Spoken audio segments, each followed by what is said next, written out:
Kana hanekim na pinapu na pa na ni na unu to dam selin anele khom tabo ta chapa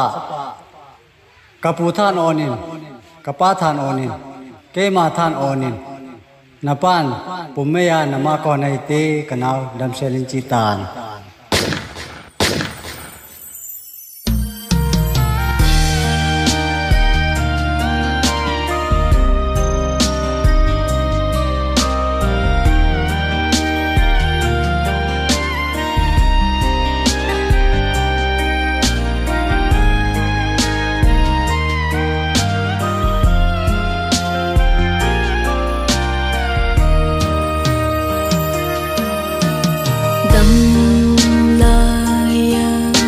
na lai tan mun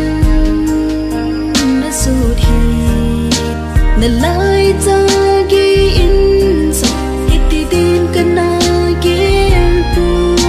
na tha hung ki don ti in lam su ni ji hi tin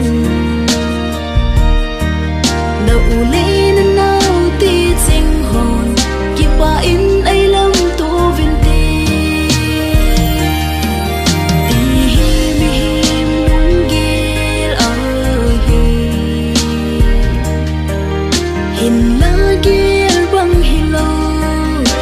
xin na chân ding hi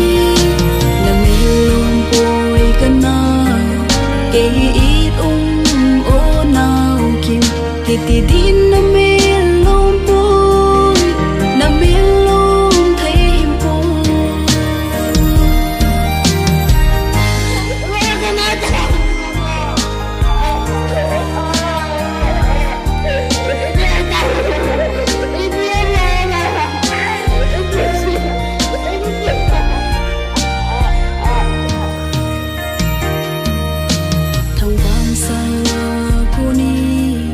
hin ve in o kana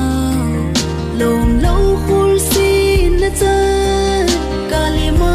o kin tho ni na lai tan ding si a ni khat le